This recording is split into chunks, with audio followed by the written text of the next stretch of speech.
Hillary Clinton for using a private email server that we now know was almost certainly hacked by foreign intelligence agencies, at least 5 of them.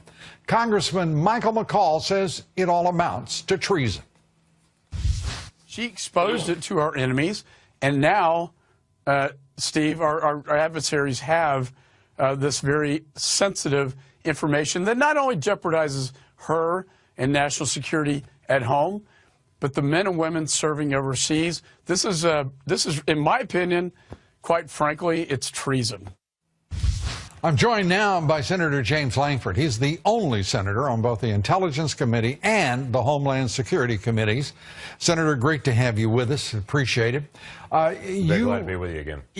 To the issue that Congressman McCaul is talking about, and we've heard from a number of people, including the Republican nominee, saying her security clearances should be taken away. I know you feel the same way. What is the likelihood, and how likely is it could happen? So apparently, if you have a different last name or a name Clinton rather than Robinson or Jones or Smith, then you have a different set of rules, and that's the big issue here. Typically, if someone's under investigation for a security violation, putting classified information at risk, you would lose your security clearance during that investigation. That hasn't happened to Huma Abedin. That hasn't happened to Cheryl Mills. Hasn't happened to Secretary Clinton.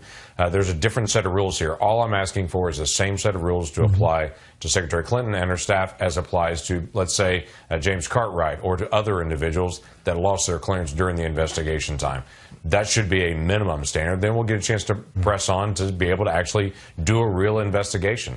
The reference to a 4-star General James Cartwright, the senator mentioning, who is being held accountable for lying in an investigation, presumably to protect national security. Let's turn, if we may, to the issue of these investigations that are underway.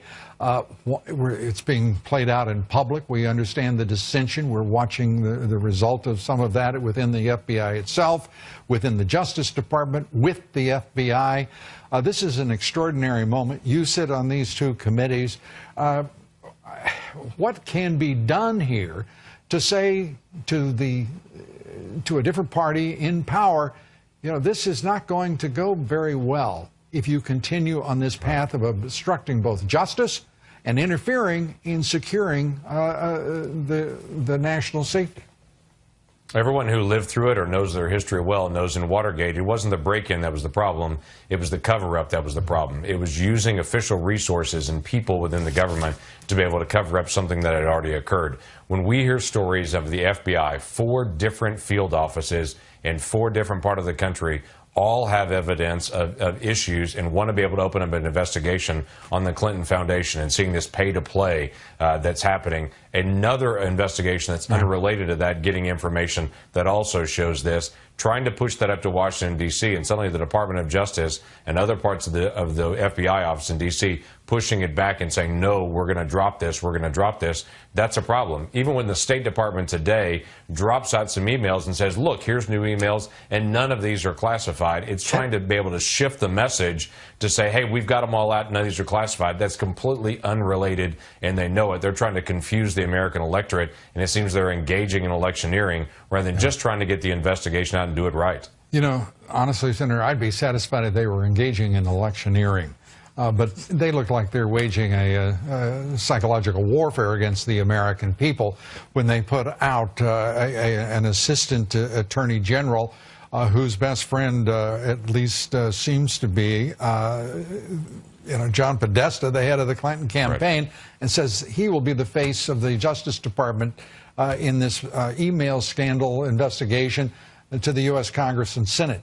I mean, this is pretty heavy lifting, I would guess, for all of you watching this kind of arrogance. It does, actually. And the difficult part is not just the election, it's the long-term effect on it. It's very clear that Hillary Clinton put her political future ahead of America's national security. But now we also have the FBI being drug in. Long-term, that has real effects on the FBI being able to be non-biased, be nonpartisan, and to be a reliable entity that the American people can say when the FBI makes a decision, does an investigation, it can be trusted. Yeah, I would even add, Senator, that the short term has already been extraordinarily costly to the excuse me, the Bureau's image, as well as the personal pain those individual agents who've had the courage to stand up against political power within both the FBI and the Justice Department. Let me turn to this business of 5 agencies, presumably of foreign intelligence operations hacking in to the email scandal. We heard all sorts of things about 17 intelligence groups saying that they could swear that all of this WikiLeaks was being sourced from Russia. That was knocked down by the New York Times. What can you tell us, and can you tell us how it is that agencies, even in the abstract, and particularly James Clapper, the NDI, got their names associated with what turned out to be not true in the most recent reporting of the Times, at least? So this is a very loose accusations and loose reporting by the Clinton administration. You remember immediately after all the decisions came out from Jim Comey, they said, well, they've exonerated us, we're all clean, when that is not at all what James Comey said at all about Hillary Clinton. He said she was extremely careless and multiple things they wouldn't push through in prosecution. Same type of loose wording that Hillary Clinton is using right now to say this is clear, this is evidence of this.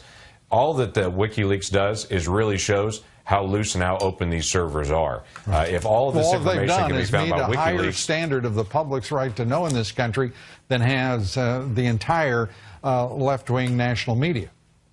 Well, and she said that her server was protected because there was a security guard around her server. No, I'm really asking, Senator, about how these agencies allowed themselves to be associated with the claim that Russia was the origin of that material. Well, I'll allow the agencies to be able to speak on that one directly. I don't get into how they do the classification process. I would tell you, whenever we find out any kind of information, they start going backwards, trying to identify exactly where it came from. Oftentimes that's incredibly difficult, but sometimes there are distinct markers that are left by individuals that hack into systems. But apparently there's some confusion about why there was suddenly such unanimity of view on this one and so little knowledge about what has happened to everything from the hack against the Office of Personnel Management, in which they took 33 million, as you know, 33 million names and data files from former and current federal employees. Senator, as always, great to have you with us. Come back soon. Senator James Langford. Up next, Hillary Clinton faltering, accusations of pay